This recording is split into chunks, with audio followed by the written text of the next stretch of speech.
बिस्मिल्लाहिर्रहमानिर्रहीम। Welcome to the literature tigers. जी हाँ, तो आज का जो हमारा टॉपिक है वो है short story a women of 50 by Somerset मॉगम।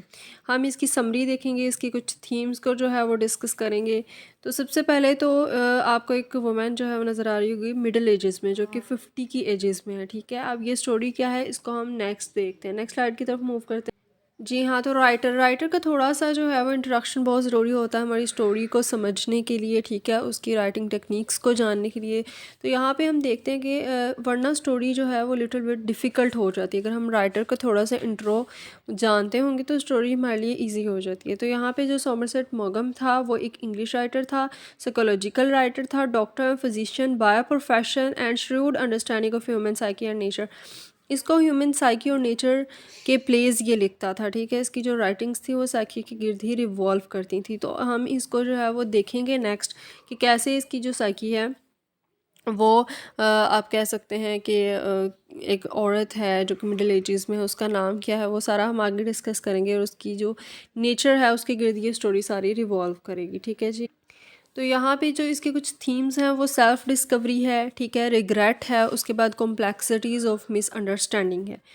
तो ये हम रिलेशनशिप्स जो हैं वो बहुत ही कॉम्प्लेक्स होंगे, ये हम आगे देखने वाले हैं। ये इसके कुछ थीम्स हैं जिनको हम एक्सप्लोर करेंगे, साथ साथ मैं आपको एक्सप्लेन भी करती जाऊँगी कि कहाँ पे थीम जो है वो है, और मैंने इसमें कुछ कोटेशंस भी ऐड किए हैं। ठीक है, तो यहाँ से स्टोरी स्टार्ट होती है जी। Principal narrator was Mogam. Laura was 50 years old aged woman. Wyman was friend of Mogam, who is professor in small university of English literature. Narrator delivers a lecture and a woman comes to him and invites at dinner. अब यहाँ पे ये होता है जी, इसका जो historical मतलब अगर हम स्टोरी में ही इसका कॉन्टेक्स्ट देखें तो वो ये है कि मॉगम जो है, जो कि राइटर है, वो नरेटर भी है। ठीक है, वो ही इस स्टोरी को खुद एक्सप्लेन कर रहा है। और वो देखता है कि उसका वाइमन जो एक दोस्त होता है वो एक प्रोफेसर होता है इंग्लिश लिटरेचर की यूनिवर्सिटी में, और वो अपने दोस्त को as uh you can say कि एक मेहमान के तौर पे बुलाता है और उसको कहता है कि जी तुम यहाँ पे एक लेक्चर डिलीवर करो। ठीक है, होता है ना यूनिवर्सिटीज़ में कुछ मेहमान आते हैं, खसूसी मेहमान खसूसी आते हैं, तो वो आके कुछ ना कुछ लेक्चर डिलीवर करते हैं। ठीक है, तो जब ये भी कर रहा होता है तो एक औरत इसके पास आती है और इसको आके ना डिनर के लिए इनवाइट करती है। ठीक है, हैंड शेक करती है, डिनर के लिए इनवाइट करती है।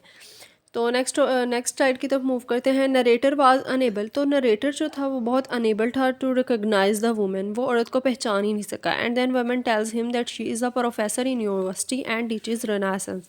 अब जो वुमेन होता है वो तो वही यूनिवर्सिटी में होता है, तो वो उसको बताता है कि वो एक प्रोफेसर है यूनिवर्सिटी में वो औरत, और वो रेनेसा पढ़ाती है। ठीक है, then narrator thinks about past when he had invited in lived in Florence. अब क्योंकि वो उसको पहचानता नहीं है तो वो अब कहता है कि जी मैं पास्ट में किस किस को मिला हूँ। ठीक है, होता है ना, हम अपने क्लास वाले उसके साथ आफ्टर कपल ऑफ ईयर्स मिल रहे होते हैं तो वो शक्लें सारी बदली हुई होती हैं, तो फिर हम रखे अगर कोई हमें ऐसे झटपट अचानक से आके इस्लाम दुआ करे तो हम रिकग्नाइज़ करेंगे कि यार हम ट्राई करेंगे ना, अपने सबकॉन्शियस को एक्टिवेट करने की कोशिश करेंगे कि हमें कोई कहाँ पे जो है वो मिला था। ठीक है,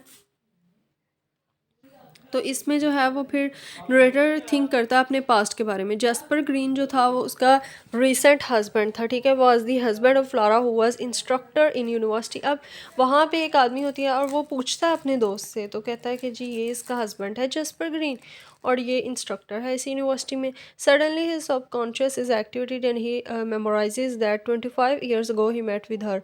अब अचानक से उसको याद आता है, ठीक है, कि वो तो 25 साल पहले इससे मिला था, लौरा से वो मिला था। ठीक है, अब कहाँ और कैसे मिला था ये हम देखते हैं।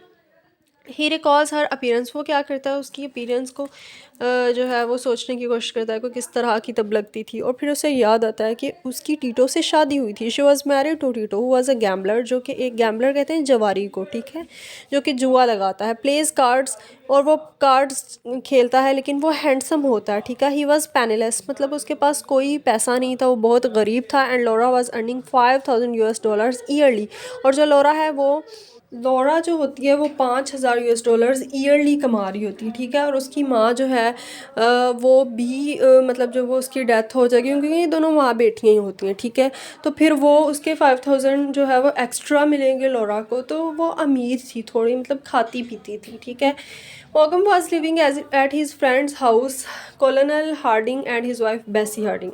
अब जो मागम था वो उधर बेसी और कॉलोनल का ही वो जानता था, ठीक है। Bessie discusses about Laura's marriage and says Tito is not getting married due to money but for love. अब Bessie she was a female और उसको लगता था कि जो मेल्स हैं वो सिर्फ और सिर्फ मोहब्बत के लिए शादी करते हैं, they can not marry for financial support and for economical betterment. तो वो कहती है कि जो टीटू जो है वो शादी दौलत के लिए नहीं बल्कि मोहब्बत के लिए कर रहा है, ठीक है। तो आगे कॉलोनल क्या कहता है, ये मैंने आपको इन्वर्टेड कॉमास में लिखा, मतलब ये कोटेशन है, ठीक है। टेक्स्ट से ये कोटेशन लिखी गई है, ये आप इसमें लिख सकते हैं, ऐड कर सकते हैं। कॉलोनल कहता है I would bet $1,000,000 that they know to the last cent what she has got and they have calculated. वो कहता है कि मैं शर्त लगा के कह देता हूँ, बेट का मतलब है शर्त लगाना, ठीक है। सेंट जो है वो डॉलर्स की, जिस तरह यहाँ हमारे रुपए पैसे होते हैं तो वहाँ डॉलर्स की जो छोटी फॉर्म है वो सेंट होता है। कहता है उन्होंने एक एक सेंट भी उसकी गिनी है, ठीक है, कैलकुलेट की हुई है। It describes actual psyche of man, तो वो मैन की एक्चुअल साइकी को डिस्क्राइब कर देता है। नेक्स्ट जो कार्लो डी सेंट पेट्रो है, ये फादर था टीटू का। टीटू का फादर हुआ तो लॉरा का क्या लगा, ससुर लगा, ठीक है। They only possessed one villa in a very desperate condition. अब ये जो थे वो सिर्फ और सिर्फ एक विला इनकी मलकियत था, एक घर जो था वो बहुत बदहाल कंडीशन में था, वर्स कंडीशन में था। तो अब लॉरा उसको क्या करेगी, वो हम नेक्स्ट देखते हैं। Relationship between count and Laura strengths, ठीक है। Tito gets jealous and understands they had an affair. तो अब जब शादी होती है तो काउंट उसका, मतलब जो ससुर होता है लॉरा, उनका रिलेशनशिप थोड़ा स्ट्रेंथन हो जाता है, मतलब थोड़ा मजबूत हो जाता है। टीटू गेट्स जेलस, टीटू को जो है वो जेलसी होती है, वो अंडरस्टैंड करता है कि इनमें कोई अफेयर है, ठीक है। When ever Titu comes they ignore him completely. जब भी टीटू आता है, मतलब वो एक गैम्बलर था तो वो कभी कहीं, लेकिन जब भी वो घर आता था तो वो इसको इग्नोर करते थे, ठीक है। तो कॉलोनल, तो यहाँ पे जो थीम है हमारी निकलती है वो basically human complexities of human nature की निकलती है, ठीक है, ह्यूमन रिलेशनशिप्स की, सॉरी। तो यहाँ पे ह्यूमन जो जितने भी रिलेशनशिप्स हैं वो कॉम्प्लेक्स से कॉम्प्लेक्सर होते जाएंगे। नेक्स्ट है colonel Harding sent a letter to मॉगम about as their marriage had a pathetic ending. अब चूँकि जो मॉगम था वो फ्लोरेंस इटली में था, लेकिन वो वहाँ से इंग्लैंड चला जाता है वापस, ठीक है, आप होम टाउन में चला जाता है। तो फिर कॉलोनल हार्डिंग उसको ख़त के ज़रिए बताता है कि उनकी मैरिज की बहुत पैथेटिक एंडिंग थी, मतलब बहुत बुरी एंडिंग थी, ठीक है। तो वो फिर टीटू ये जो मॉगम है वो उससे पूछता है कि भी क्यों क्यों उसकी ऐसी एंडिंग थी। तो फिर वो दोबारा फिर फर्दर बताता है कि जैसे टीटू कहा करता था, you always throw your money on my face. तुम हमेशा रकम, वो अपनी बीवी को यहाँ पे कहता है लॉरा को कि तुम हमेशा रकम को मेरे मुंह पे फेंकती हो। If I had wanted to marry money I would had married to someone who has a greater deal than you. वो उसको कहता है कि अगर मैंने रकम के लिए ही शादी करनी होती तो मैं तुमसे भी ज़्यादा जो है वो कोई अमीर औरत से शादी करता, ठीक है। अब यहाँ पे टीटू का रिलेशनशिप कुछ अजीब सी वो वर्डिंग की बातें कर रहा है, क्योंकि जो टीटू था वो जब भी आता था लॉरा उसको रकम देती थी, ठीक है। उसके वो कभी हार के आ जाता था, लॉरा उसको जो है वो अपनी पे से, अपनी जो उसकी मालियत थी उससे वो रकम देती थी। लेकिन यहाँ पे देखें टीटू फिर ऑब्जेक्शन कर रहा है।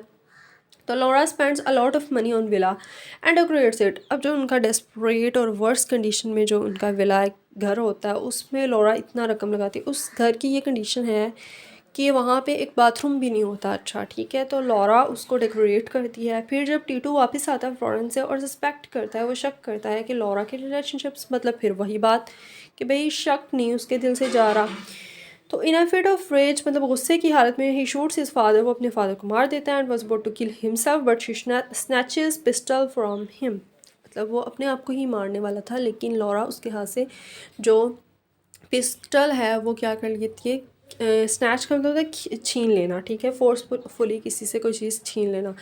तो यहाँ पे हमें ये देखना है सेल्फ डिस्कवरी, ठीक है। उसने डिस्कवरी नहीं की, टीटू ने डिस्कवरी नहीं की, तो यहाँ पे सेल्फ डिस्कवरी की जो थीम है वो वाजे हो रही है, ठीक है। बल्कि वो मारने पे तुला, अपने बाप को भी मार दिया। नेक्स्ट चलते हैं, पुलिस जो है वो उसको अरेस्ट कर लेती है and when the matter goes to court. और जब कोर्ट की तरफ मैटर जाता है कि it was due to affair, first पहले वो स्टार्टल हो जाती है, हैरान हो जाती है, and was shocked but then she confesses. लेकिन फिर वो जो है वो कन्फेस का मतलब होता है एतराफ़ कर लेती है, to reduce his husband's punishment, के चलो उसके हस्बैंड की पनिशमेंट थोड़ी कम हो जाए। तो कोर्ट सेंड्स, यहाँ पे सेंड्स है, सेंडा नहीं है, सॉरी, इसको सेंड्स कर लीजिए। Him in a mental asylum, वो उसको एक मेंटल अजाइलम मतलब पागल खाने में भेज देते हैं। Laura's baby was died after 24 hours.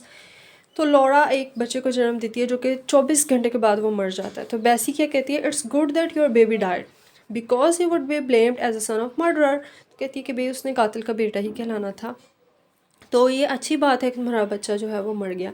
तो लौड़ा बहुत ही स्ट्रेंज सेंटेंस बोलती है जो कि बेविल्डर्ड का मतलब होता है हैरान कर देना, ठीक है, बौखला देना। तो वैसी बौखला जाती है।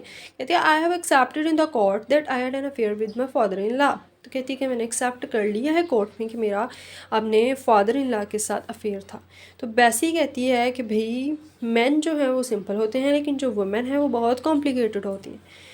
Then Magum visits Laura's recent home. ये सारा कुछ वो रात में मेमोराइज़ कर रहा होता है, लेकिन फिर हम प्रेजेंट में आते हैं और फिर वो उसके घर में जाता है जो कि वहाँ पे लॉरा रह रही थी। और जैस्पर ग्रीन जो था वो 20 साल छोटा था, ठीक है, लॉरा से 20 साल छोटा था। फिर नेक्स्ट ये लास्ट स्लाइड है यहाँ पे कि Laura was enjoying with her in laws without having any sense of guilt from the past. जो लौरा थी वो अपने इन लॉज यहाँ पे दिखाया जाता है कि उसकी लौरा उसका जैस्पर ग्रीन का भाई होता है कि उसकी भाभी होती है, वो सारे बैठे होते हैं और स्माइल कर रहे होते हैं डाइनिंग टेबल पे, और लौरा उनको सुन रही होती है, वो भी स्माइल कर रही होती है। It seemed as she had forgotten past, ऐसा लगता था कि जैसे उसने अपने माजी को भुला दिया है और वो एक नई ज़िंदगी का आगाज़ करने के लिए वो बहुत ज़्यादा जो है वो आप कह सकते हैं कि बहुत शी वॉज़ वेरी एक्साइटेड।